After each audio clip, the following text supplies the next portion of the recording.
नमस्कार दोस्तों, स्वागत है आपका अपने प्लेटफॉर्म एनसीईआरटी बाय विक्रम पर। आज आपके अपने प्लेटफॉर्म पर एक नया विषय स्टार्ट होने जा रहा है। वो विषय है आपका संस्कृत भाषा। तो आपका ध्यान बोर्ड पे गया होगा और आपने देखा होगा नवम पाठ। क्या देखा होगा? नवम पाठ। और आप कह रहे होंगे सर आप शुरुआत बता रहे हैं और हमें जो अध्याय दिखाई दे रहा है वो अध्याय आपका 9 है, ऐसे कैसे हैं? तो उसका जवाब मैं आपको अभी दे देता हूँ, क्योंकि जो हमारा आज की जो तारीख है वो है 12 अक्टूबर। तो क्या हुआ कि कुछ बच्चों ने कहा कि सर फर्स्ट सेमेस्टर तो जा चुका है, कि आप पहले अध्याय से स्टार्ट करवाएंगे, इसलिए आप जो आपका सेकंड सेमेस्टर है उससे सिलेबस हमारा शुरू करवा दीजिए ताकि हमारे अब काम आ जाए। और जब ये कंप्लीट हो जाए तब वापस फर्स्ट से जो 9 लेसन हमारे बच गए तो उनको हम वहाँ से कंप्लीट कर लेंगे। तो अब हम यहाँ से स्टार्ट करेंगे और लाइन बाय लाइन ये विशेष रूप से उन सीनियर बच्चों के लिए और अध्यापकों के लिए है जो संस्कृत भाषा बच्चों को पढ़ाना चाहते हैं। तो इसी प्रकार हम पढ़ेंगे, थोड़ा पढ़ेंगे और बढ़िया पढ़ेंगे। 10 या 15-20 मिनट का हम लेक्चर लेंगे और जितना पढ़ेंगे बहुत अच्छे तरीके से हम पढ़ेंगे। तो चलिए आज का जो लेक्चर है वो हम स्टार्ट करते हैं और आप अपनी राय कमेंट बॉक्स में ज़रूर रखें कि क्या हम इसी प्रकार से पढ़ें। आपका पाठ नंबर है 9वां पाठ है, मतलब कि पाठ नंबर 9 अध्याय 9। अध्याय का जो नाम है वो है अतिथि देवो भव। कि अतिथि देवो भव, अतिथि हैं आपके मेहमान हैं, वो देव तुल्य होते हैं, देवताओं के समान होते हैं, भगवान के समान होते हैं। ये चीज़ क्लियर हुई यहाँ से आपकी अध्याय का नाम। अब पढ़ना स्टार्ट करें। आप बिल्कुल एक एक शब्द वर्ड मीनिंग के साथ करते चलेंगे हम, ताकि आपको किसी प्रकार की कोई दिक्कत न हो। पहले शब्दार्थ हिंदी और फिर हम अभ्यास पर जाएंगे। तो देखिए यहीं से स्टार्ट कर देते हैं। आपका मतलब कि आपको बोर्ड दिखना जरूरी संस्कृत में, मेरी कोई आपको आवश्यकता नहीं है। तो भारतीय संस्कृतौ, इसने कहा कि जो भारतीय संस्कृति में अतिथि नाम नितराम महत्वम अस्ति। इनके वर्ड मीनिंग साथ साथ मैं लिख दूंगा ताकि आप आराम से लिख के स्क्रीनशॉट लेते चलना भी। ये अतिथि नाम होता है मेहमान। क्या होता है? मेहमान। ये आपको पता चल चुका है। नितराम होता है बहुत अधिक। क्या होता है? बहुत अधिक। महत्वम होता है महत्व अस्ति है। तो कहा कि भारतीय संस्कृति में मेहमानों का बहुत अधिक महत्व होता है या फिर बहुत अधिक महत्व है। आगे बढ़े। अतिथि देवो भव, कि अतिथि भगवान तुल्य है, देव तुल्य है, देवताओं के समान है। इति उपनिषद वचनम अस्ति। इति मतलब यह। उपनिषद मतलब हमारा प्राचीन ग्रंथ है, वेद थे, उपनिषद। तो ये कहता है कि उपनिषद में वचनम अस्ति, जो ये बात है अतिथि देवो भव, ये उपनिषद से ली गई है, या फिर ये जो वचन है ये उपनिषद में है, मतलब उपनिषद में ये लिखा हुआ है। ये चीज़ क्लियर हुई। वचनम आप कथन कर सकते हैं। क्या कर सकते हैं? कथन। ये जो कथन है हिंदी में आप इसको कथन कर सकते हैं। अस्माकम हमारे देशे न केवलम मनुष्य, हमारे देश में न केवलम मनुष्य। अस्माकम होता है हमारे। ये जो आपके ना साथ साथ इसको आप याद रखिए।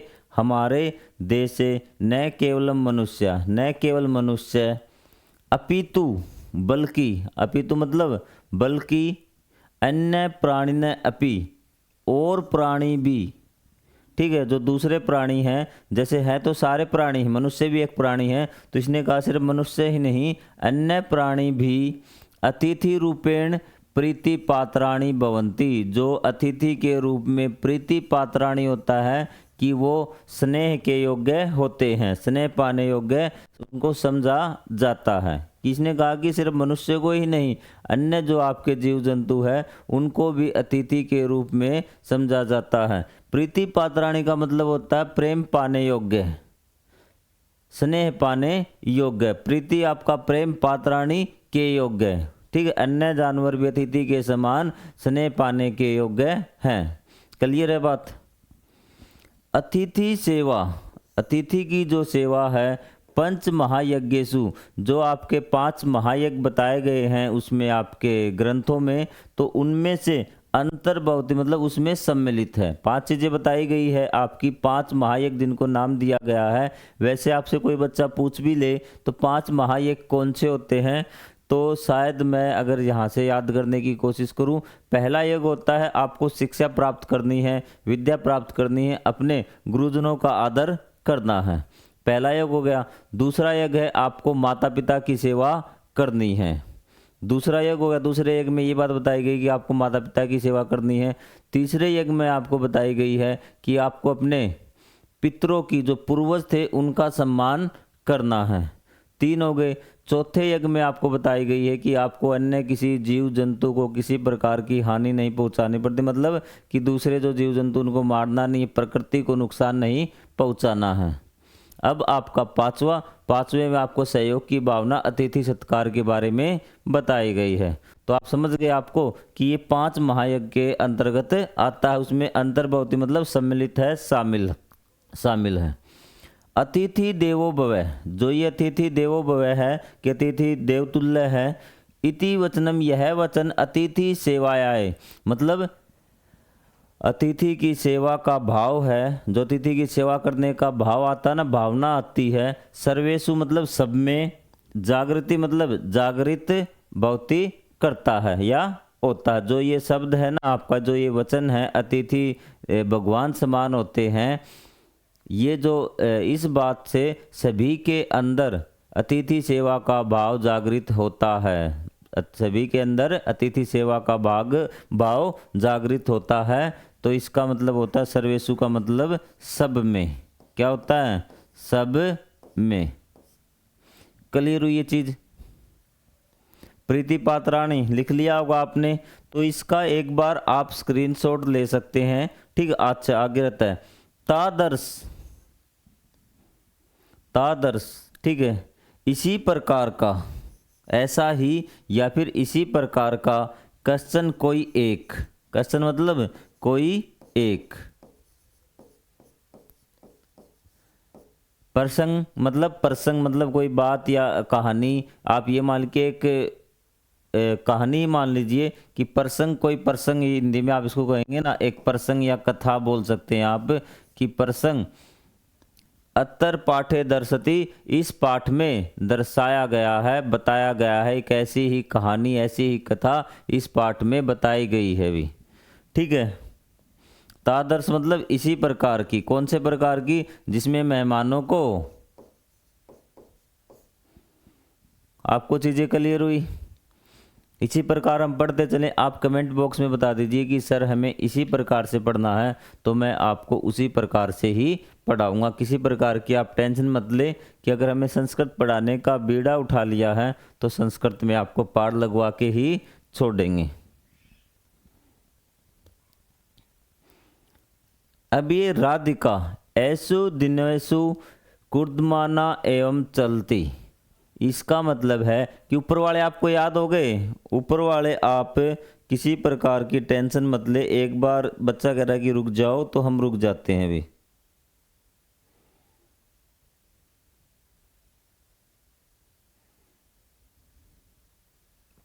तो देखिए, राधिका ऐसु दिनेशु, इन दिनों में, कुर्दमाना एवं चलती, इसका मतलब है कि वो इसका होता है वैसे तो कूदती भी, ठीक है, कूदती हुई चलती दिखाई देती इन दिनों में। ऐसु दिनेशु मतलब इन दिनों में कूदती हुई चलती दिखाई देती है वो, ठीक है, कूदती हुई चलती है। लेकिन जब एक्चुअल आप वर्ड मीनिंग पे जाओगे इस लाइन पे, तो इसका मतलब है कि वो नहीं, कि इसका होता कूदना, क्या होता है, कूदना। लेकिन यहाँ पे कूदना नहीं होगा, जो आपके ट्रांसलेशन उसमें भी कूदता हुआ दिखाई गया होगा, लेकिन यहाँ पे आएगा व्यस्त ही दिखाई देती है भी, ठीक है, व्यस्त चलती हुई व्यस्त दिखाई देती, कूदती हुई चलती नहीं, व्यस्त दिखाई देती है। मतलब कि जैसे आदमी जल्दी जल्दी चलता है ना, तो उसी प्रकार से राधिका चलती हुई दिखाई देती है, व्यस्त चलती हुई दिखाई देती है। बिजी आदमी जल्दी जल्दी चलता, बोलते नहीं क्या काम तुझे इतनी जल्दी जल्दी जा रहा, तो यही भावना है इसकी, ठीक है, कि राधिका ऐसु इन दिनों में भी, ठीक है, कुर्दमाना होता है व्यस्त, वैसे कूदती हुई भी होता है, एवं मतलब ही। यतः गरे, क्योंकि, यतः मतलब क्योंकि, घरे घर पर नूतना नए अतिथि संति, क्यों घर पर नए अतिथि हैं, नए अतिथि हैं घर पर भी, ठीक है, नए मेहमान घर पर हैं। तो ये चीज़ें आप बताइए कि आपको ये समझ में आई या नहीं आई। साथ साथ हम करते चलेंगे, आपको टाइम मिलेगा लिखने का वर्ड मीनिंग, कि आप साथ साथ वर्ड मीनिंग लिखते चले भी। यहाँ लिख देते हैं आपका, आप स्पीड बढ़ा सकते हैं क्योंकि मुझे स्पीड बिल्कुल लो लेके चलेगी। आप यूट्यूब के प्लेबैक में जाइए, वहाँ से स्पीड आपकी तेज़ कर लीजिए, क्योंकि मुझे स्पीड बिल्कुल आराम से लेके चलनी है, क्योंकि एक बार में ही आपका कोई विद्यार्थी ऐसा न मिले कि सर मुझे समझ में नहीं आया। यह तय का मतलब था क्योंकि, घरे मतलब घर, नूतना मतलब नए, अतिथि हैं क्योंकि घर पर नए मेहमान हैं, इसलिए वो जल्दी जल्दी जल्दी जल्दी ऐसे चलती है गलियों में भी उसको देख के, ठीक है। राधिका नाम की वो लड़की है। ते च विशिष्टा संति, तो इसका मतलब क्या हुआ कि जो वे अतिथि हैं वो क्या है, विशिष्ट हैं भी, क्या है, अद्वितीय मतलब खास हैं भी, ठीक है। वे क्या हैं, आपके खास हैं भी, ठीक है। च का मतलब और होता है, भी होता है, ठीक है। तो इस प्रकार से आप इसका कर लेना भी कि वो विशिष्ट हैं, खास हैं, संति। माता पुत्रो पुतरियो च मिलत्वा ते तत्र पंच संति, माता पुत्र और पुत्रियों, ठीक है। ये आपका पुत्र बहुवचन है, ये पुत्र का, पुत्रो मतलब बेटे भी, बेटियों और बेटियां।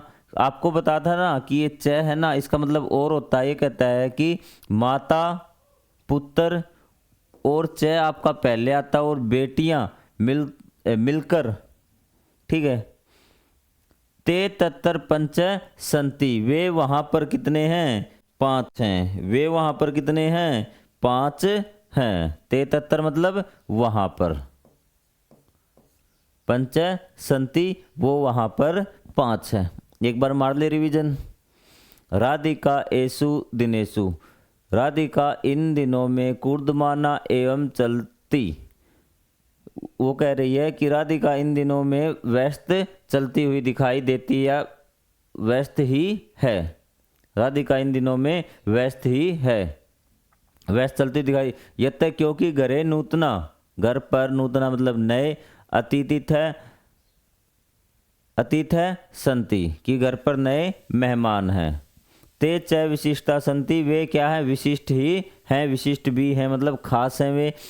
माता पुत्रो पुत्रियो च मिलत्वा, माता माँ पुत्र और पुत्रियो मिलकर, ठीक है। ते तत्तर पंच संति, वे वहाँ पर 5 है। क्लियर हुई बात यहाँ पे कि वो तीनों मिलकर कितने, टोटल 5 है। अहोरात्रम तस्या चिंता एकतर एवं, तो कहता है कि दिन रात उसकी चिंता उनको एकत्रित करना ही है भी। अहोरात्र होता दिन रात, दिन रात उसकी यही चिंता है कि उनको एकत्रित इकट्ठा करना भी। तस्या होता उसकी चिंता, वो चिंता होता आपका एकतर इकट्ठे करना, एवं एकत्रित भी। एकत्रित आपको समझ में आ गया होगा।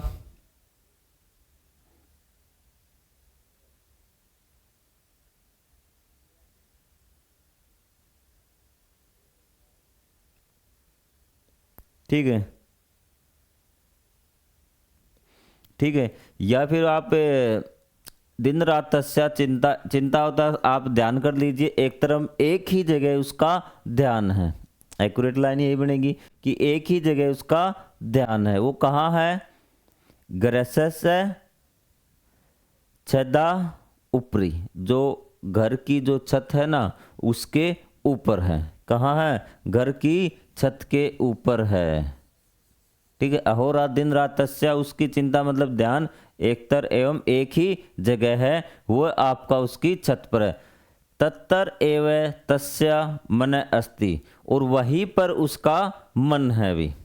तत्तर वहीं पर ही, तस्या मतलब उसका मन है, अस्ति एव मतलब ही, वहीं पर भी, पर उसका मन भी है। आपको ये चीज क्लियर हुई कि उसका ध्यान है ना वो कहाँ है, घर की छत पर है भी, वहीं पर उसका मन है, ध्यान है।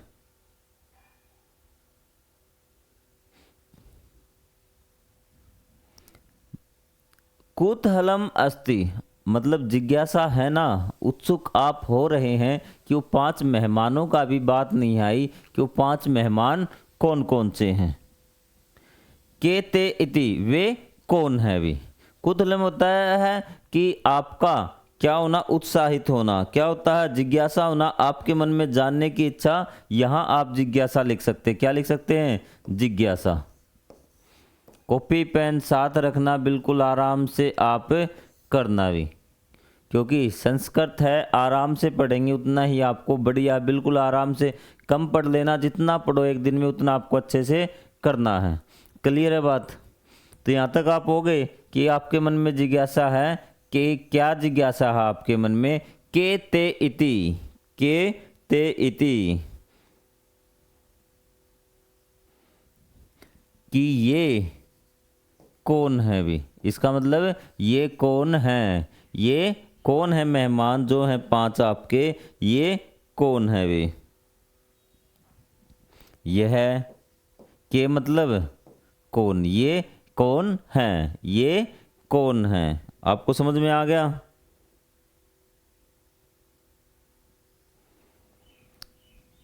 ते न अन्य वे कोई और नहीं, वे कोई और नहीं। काचित मारदारी तस्या चत्वार सावका च, वो उसकी बिल्ली, वो उसकी बिल्ली,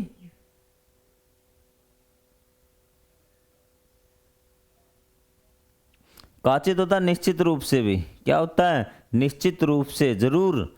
मारजारी तस्या मारजारी मतलब उसकी बिल्ली, ये क्या होता है, बिल्ली, और ये च कहाँ पे आएगा, यहाँ पे आएगा, और उसके चतवार साव का मतलब 4 बिल्ली के बच्चे हैं। टोटल हो गए ना 5। साव का क्या होता है, बिल्ली के बच्चे भी, ठीक है। आम ते एवं विशिष्ट अतिथि है, और वे विशिष्ट अतिथि भी हैं, और हाँ वे ही विशिष्ट अतिथि हैं। आम ये क्या है मतलब इसका, हाँ। ते ए मतलब ही, ते मतलब वे, क्या है, वे ही विशिष्ट अतिथि है, हाँ वे ही विशिष्ट अतिथि है। सा तु तेसाम नामानि अपि चिंतितवती भी, ठीक है। तो वो उनके नाम और सोचती है, सा मतलब वह,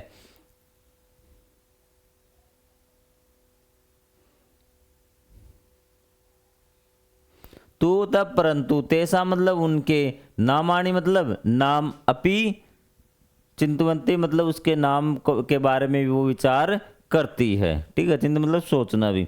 अब उनके नाम क्या क्या हैं, तन्वी, मर्दवी, सबल, भीम और च इति मतलब और भीम, ये उनके नाम है भी। क्या नाम है चारों के, तन्वी, मर्दवी, सबल, भीम, च इति, ठीक है। उसने उनके नाम इस प्रकार से रखी थी, मतलब होता है ऐसे, उनके नाम इस प्रकार से है, इसको आप इस प्रकार से समझे कि तन्वी, मर्दवी, सबल, चैक और भीम। आप हिंदी में बोलते हैं ना, हिंदी में बोलते कैसे बोलते, तन्वी, मर्दवी, सबल और भीम, तो ये इनके नाम हैं। क्लियर हुआ। एक एक वर्ड, एक एक आपको शब्दार्थ करवाया गया है। तो एक बार मैं टाइमिंग देख लेता हूँ कितनी हो गई, 20 मिनट हो गई। 2-4 लाइनें और हम कर सकते हैं कोशिश, अगर होगी तो ठीक है, अगर नहीं हुई तो कोई बात नहीं। आपको ये चीज़ समझ में आ गई, क्लियर हुआ। जब हम सेकंड पार्ट करेंगे ना, तो इसको एक बार जल्दी जल्दी क्या करवा देंगे, रिपीट करवा देंगे, ताकि आपको किसी प्रकार का डिस्टरबेंस न हो। तो आपको चीज़ें समझ में आ रही होंगी, वर्ड मीनिंग,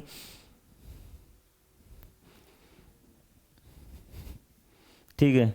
तो आज के लिए आपका इतना ही कीजिए 20 मिनट। 2 पैराग्राफ काफ़ी है, तीसरे में हम कर लेंगे और एक में जल्दी से उसका 1 पैराग्राफ कंप्लीट और एक रिवीजन, क्योंकि हमें बेस्ट तरीके से करना है। तो आपको सिर्फ इतना ध्यान रखना कि मेरे उच्चारण की तरफ आपको ध्यान में नहीं देना है, क्योंकि मैं आपको पहले बता चुका हूँ कि मेरा संस्कृत का उच्चारण कमज़ोर है। मेरा काम आपको पढ़ाना और आपको शब्दार्थ समझाना और आपका इसको हिंदी अनुवाद करवाना है। तो मिलेंगे अगले लेक्चर में, तब तक के लिए जय हिंद, जय Bharat, thank you very much.